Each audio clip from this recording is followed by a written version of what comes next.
Should we maybe each talk about how we started, like making comic books and like how? Yeah. Should we just do them like?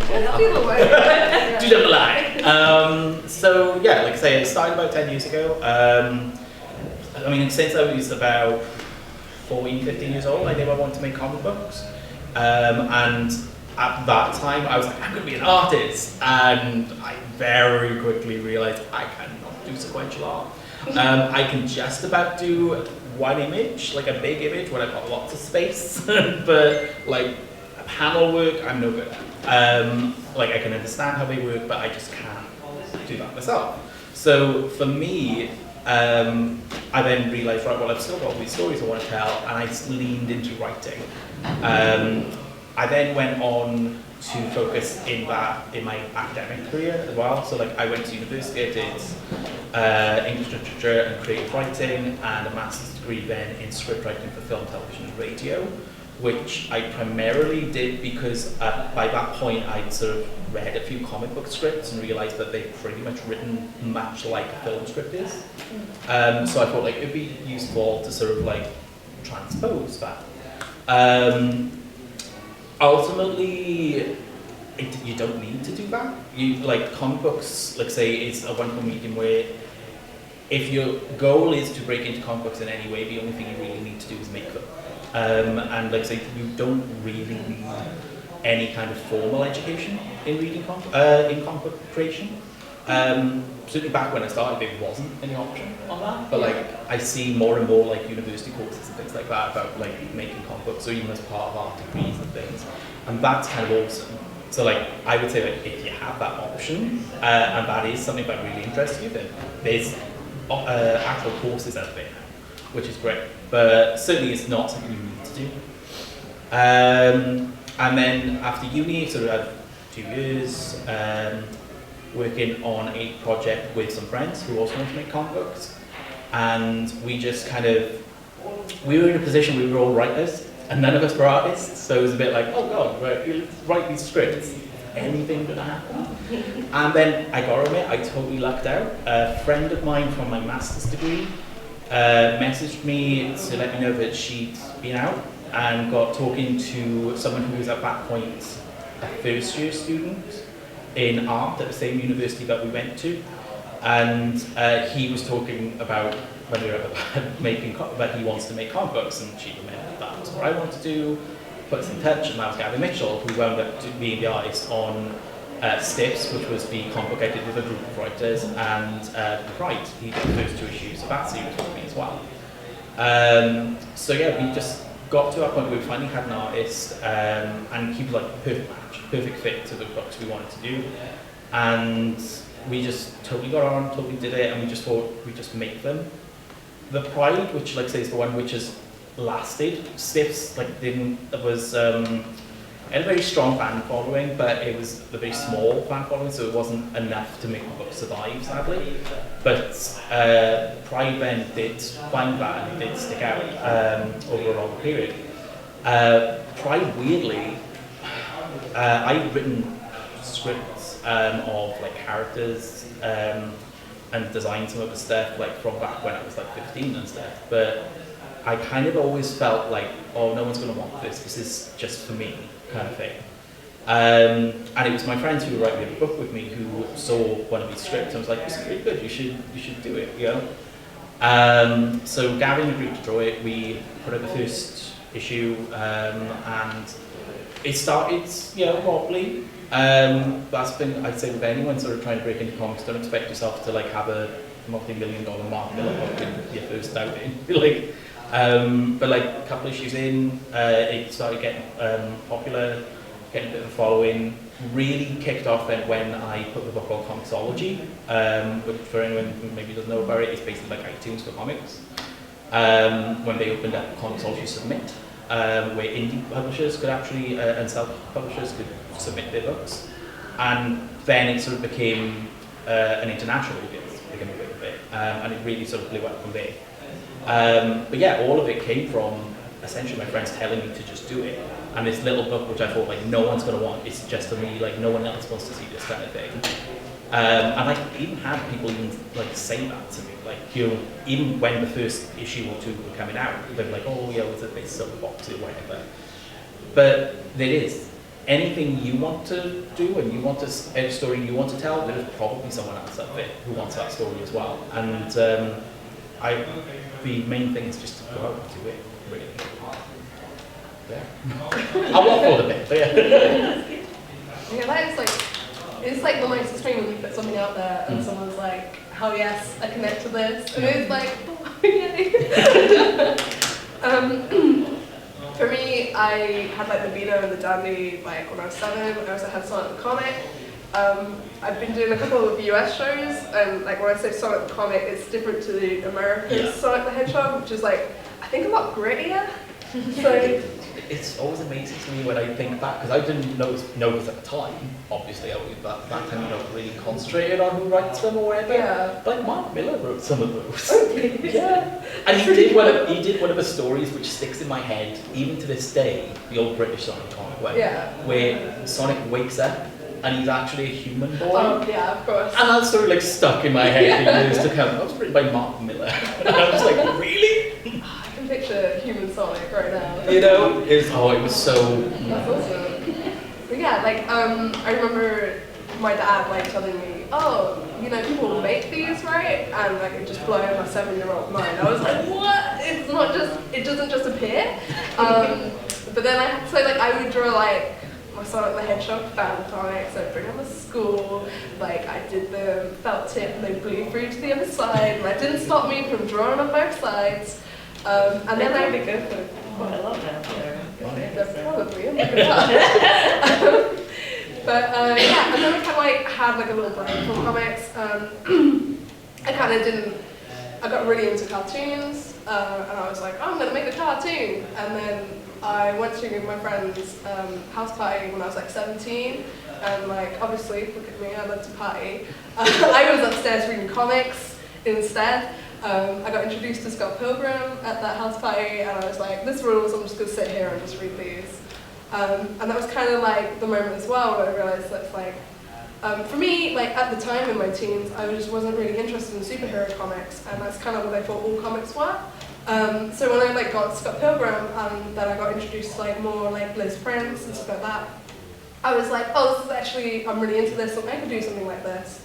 And like, I really, I was really into drawing and writing, and it's like, put the two together, you get comics. Like, I can do that. So yeah, I just started like making my own comics around like 17.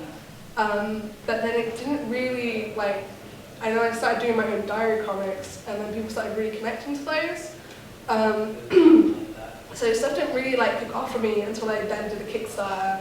And like for me, I was kind of just making these comics because like I really enjoyed them. I really enjoyed putting them online and sharing them with everyone. But the Kickstarter did really well, and that's when I got approached by my agent and Ari Yarwood at Oni Press, and they were like, do you want to make some comics with us? And I was like, hell yes, okay, let's do it.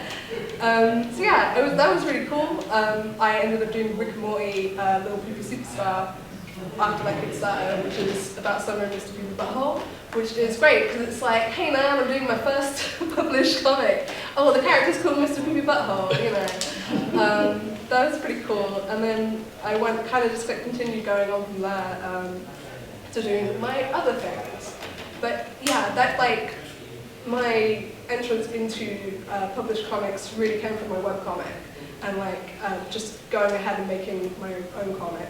Kind of thing. A lot of people like approach me and they're like, not approach me, sorry. They say like, I've got this really cool comic in mind, like I'm gonna perfect it and perfect it and perfect it, and then maybe I'll approach a publisher. But like, if you really want to make a comic, you should just go for it, because I think that's like the best way to go about it. Yeah, I think the main thing a lot of people misunderstand particularly when they're thinking of asking that question, breaking into comics, particularly seeing as a lot of them are thinking of that term means getting a publisher, essentially, and being, whether it be Marvel, DC, or whether it be like Oni or anything like that, get someone to make that comic with you. Is that is how that's going to work, that you can just, you come up with the idea and then you pitch it to them, and that's not how it works. The majority of publishers are not open to submissions unless they've been sort of actually ask you for them. So like people often say like, oh, it was a great idea for Superman. She's like, DC don't care. Like write your own comic book and make it your Superman comic book, but just don't make it Superman. And just create your own character and like it's your Superman story.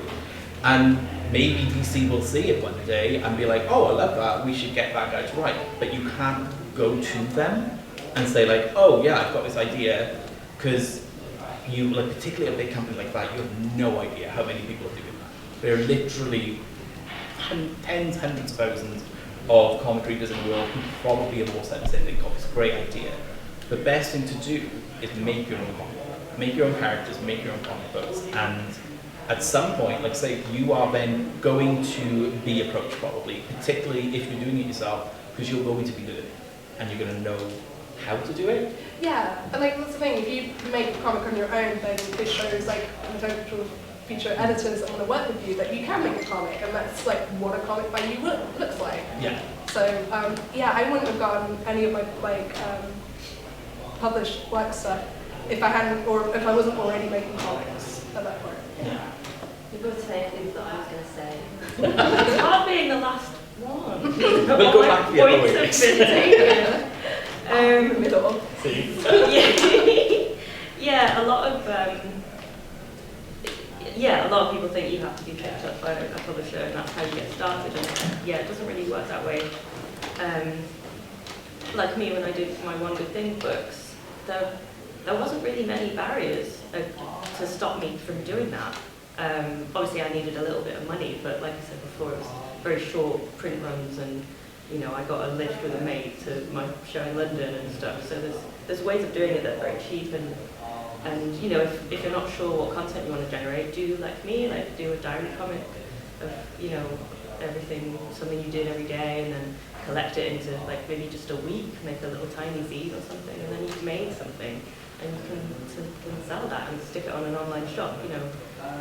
One mistake I see new creators do all the time is they have this really grand idea for a huge graphic novel, and they start drawing it, and it's just like, no, because you're going to get so much better as that goes on, and then you're going to be like, oh, well, I'll do the first chapter again, and then it just becomes this spiral, and you never actually have a finished thing. So my big advice would be to start like now, but start very small. So start when you get home. Like, you know. Yeah, it's like, well, I think one of the mistakes I made, like, and you know, I would say about like all of us do, none of us do the same, but our roads into where we are now were the perfect routes. We all, I'm sure, made mistakes along the way. And certainly for me, the big mistake I made, particularly with Pride, was I started off, it's a 6-issue story arc, like under that model of like a monthly superhero comic where it's a 6-part story.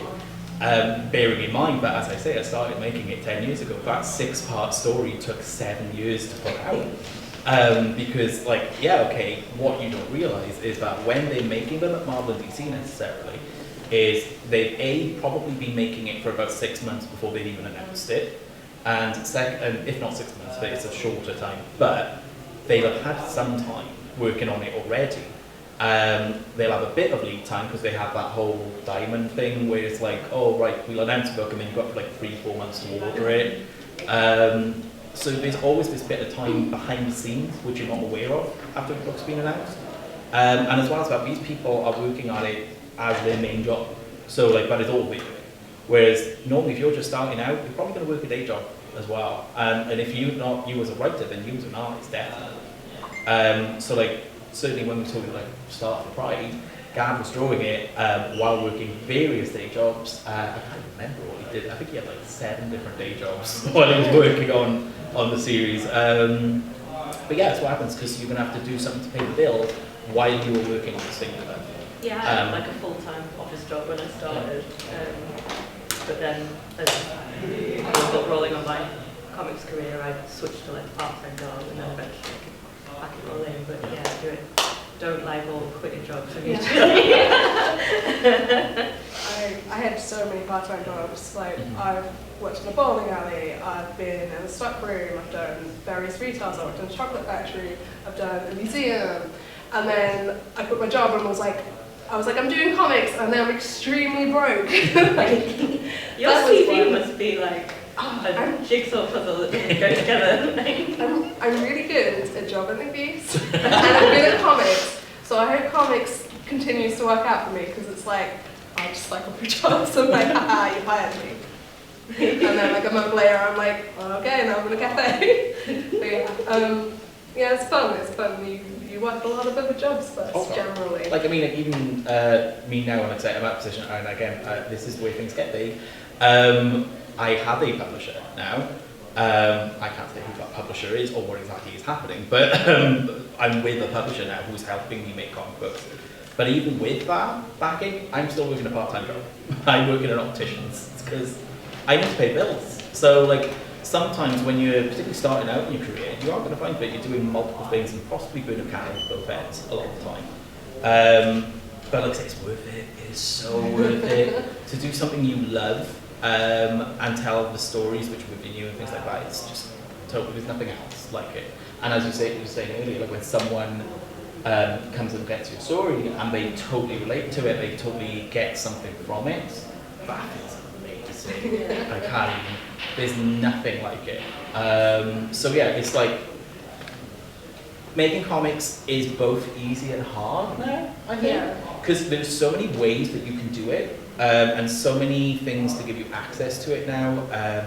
And I think all crowdfunding books. Yeah. So we've all, like, crowdfunding is hugely supportive, and I think maybe we should talk about that, but maybe do this way. But yeah, like, there's all these wonderful things now. But at the same time, even with these things which make things so much more accessible and easier in some respects, it's still going to be hard. You know, because you're still going to be working a lot of the time, and you're going to be very tired, and you're going to have months where you're feeling a bit broke.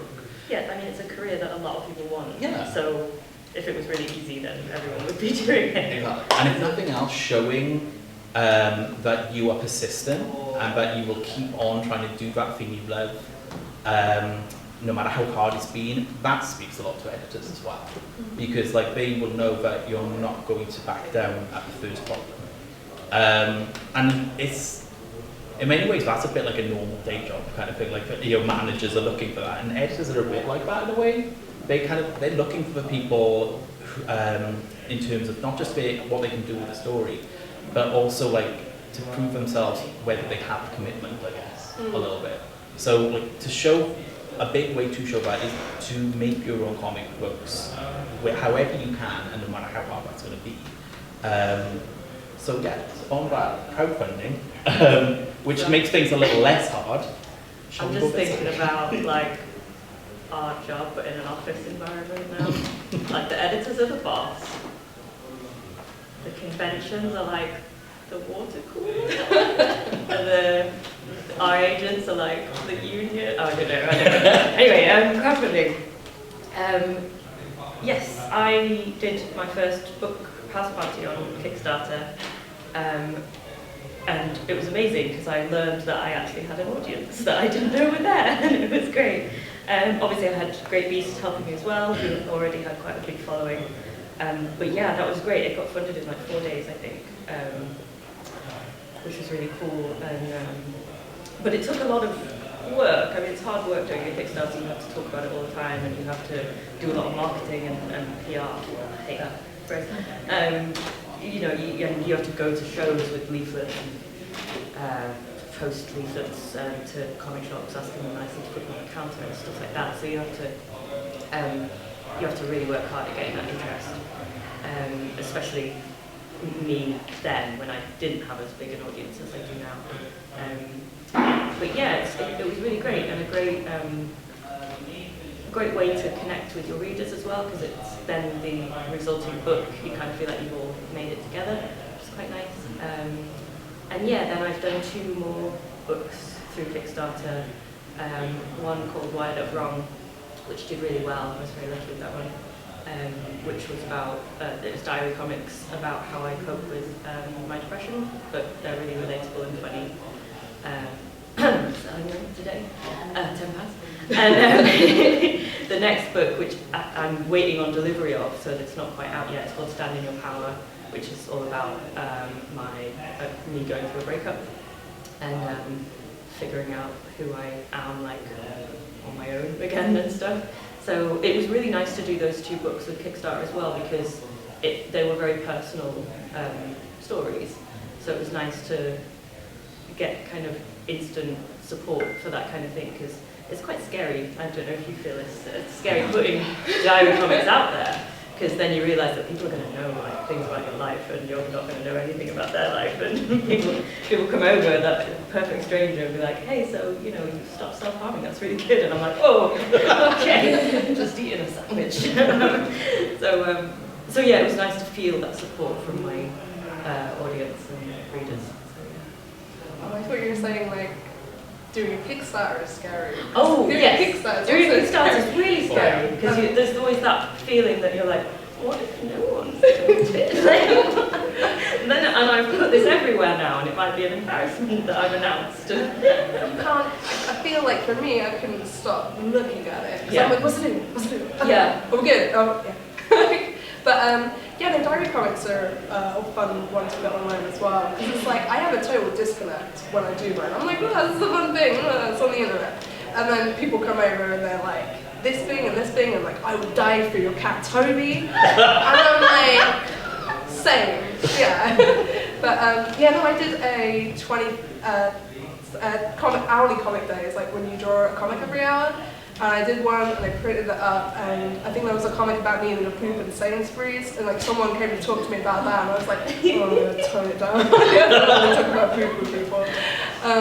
But yeah, no, doing a Kickstarter is awesome, because it's like, yeah, if you want to make something, you can make something if you have the audience. And but for me, with my first Kickstarter, I had been putting out like my diary comic, Our Super Adventure, like in black and white, boy comic, softcover things. I wanted to do like 200 comics, full color, hardcover, gold foiling.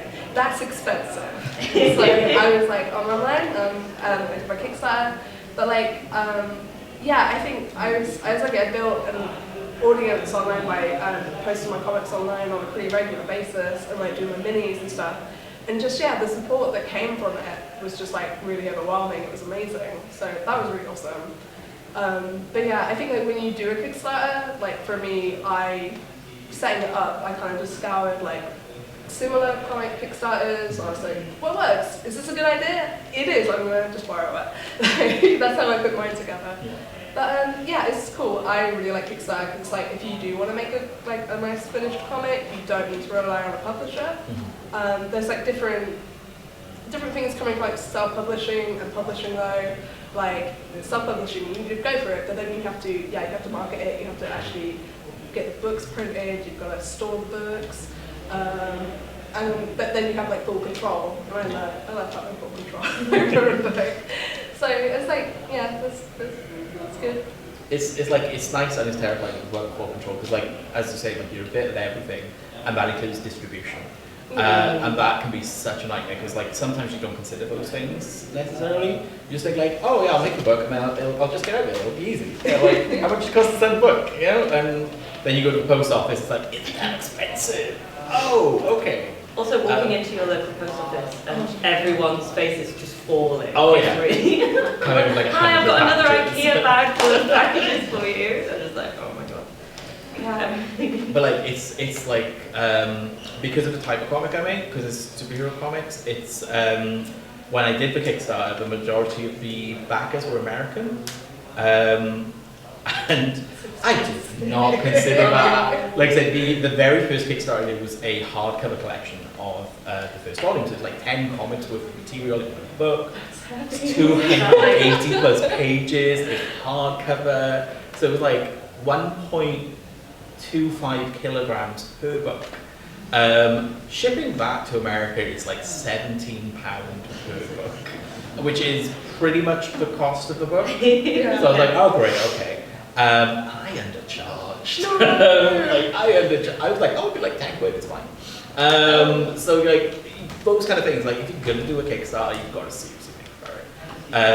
Find a book that is like similar in size and shape to what you want to make, and just take it to your post office and weigh it, and just like be like, how much would that be?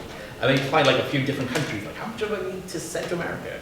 And like think about what kind of book you're making. Are you like, I'm making superhero comic books, so yeah, the largest audience for superhero comic books tends to be America. So I'm probably going to find that most books backers I get are going to be in America. Similarly, Diary Comics, very popular in the UK scene. So like, I imagine most of your backers are probably UK based or American, yeah, really. But I'm all over the internet. Yeah, so true. I'm That's the other thing. Like when you've got an internet audience as well behind it, then you have got to think like, oh yeah, we've got an international audience to consider. Yeah, I was getting backers in like Japan and stuff. So I've been to Japan a lot. Like, I was like, how do these people know? It's really cool when you mail like a book to somewhere really far away, but then it's like really stressful because it's like, you know it's going to take long to get there, and you're like, sometimes it just doesn't get there, so you're like, oh, okay. Yeah, people complain a lot. oh yeah. Yes, yeah. I had one guy going, I've not got my book yet. I'm like, I've not got the books yet, guys. Plus you've not got it. That's about one thing to bear in mind with Kickstarter. It creates a community and an audience, and like I say, it's different. Like you get an audience that's right, you can get that off uploading your comics to a blog. But with Kickstarter, you get a community because everyone's like, it seems much more open to talking to you and sending you messages and everything. And they do. Yeah. The one problem with that is you also get a lot of very entitled people on Kickstarter who feel like, I backed this book, therefore you now owe me. Like right now. And like to some extent, yeah, you do, they back something. But they can be quite rude about things sometimes. And also, yeah. really stupid. Like people just ask you, like, is it a book? Because it's a book! Just, oh my god! Can I ask What's the it worst about? you've had then? Like, what's the worst Kickstarter experience you've had then with customers? Then? The worst I've actually had is, what was the last one or the one before? It was actually the last two, actually, don't think of it. There's like a really nasty hate group in comics industry called Comicsgate. I don't know if you know anything about them, but they targeted my last two Kickstarters. And we're like sending really, never outright nasty because you can get someone blocked for that, but like they'd be like really odd messages and stuff. So it was just knowing that they were saying stuff and spreading stuff about me in their little forums and whatnot. It was the one before last, one of the bigwigs of that whole movement actually backed the book. And I had a whole period of like, do I cancel his pledge and get his money back and be like, I do not want your money. But then I was like, well, then there'd be a hate video about that. So I was like, well, end of the day, there's going to be a hate video no matter what. So I left it to it. The book was backed. I got the books from printers. He only backed like a digital copy, so I sent him a digital copy. And I got an innocuous message from him, which was just like a little skin crawl. And within 24 hours, there was a hate video about the shocking review where he just said some of the most homophobic stuff. And had to deal with it. That's come from the fact that I'm making superhero comics, and Comicsgate are very much focused on superhero comic books. That I'm a queer person making comic books, which they also take issue with. And also my time when I was with Bleeding Cool, because I wrote about Comicsgate a little bit. And said that you're bullying bad. Apparently that wasn't a good thing to do. So yeah, that's the worst I've had with Kickstarter. Unfortunately, Kickstarter doesn't really have a blocking thing. You can't block nerves and block the back end. So, I mean, I kind of get why they say that, because it's just like, why would you want to block the back end? And it's just like, yeah, because we are. So yeah, it's like sometimes you think like, sometimes you might need to block someone. So, that's the one unfortunate thing about Kickstarter. If they say something outright disgusting, you can report them as spams or whatever, and they will block it. But there's just no like block button which you can just press and be like, I don't know this person that. So yeah, that's the worst I've ever got. But like that's because of being one of their targets. So not everyone's going to get that, you know. I think. There are books on Kickstarter which it's unfortunate to say with that particular group, because like I say, they do unfortunately target specific minorities and things like that, and it would be obviously where people are someone's a person of colour or queer or just a woman, which isn't a minority, like there are more women on this planet than there are men, for God's sake. But no, that's not good enough logic for them. So yeah, unfortunately they could potentially be targeted, but generally they have their targets in mind already. So I think if you were thinking about doing a Kickstarter or something, don't let them be part of your thinking. End of the day, the one thing with any kind of industry and anything in the world, you're going to find someone who's like that. So never let it stop you. And when it's something you want to do and you want to make and your story you want to tell and it's that important to you, then don't let anyone stop you. So yeah, that's the worst I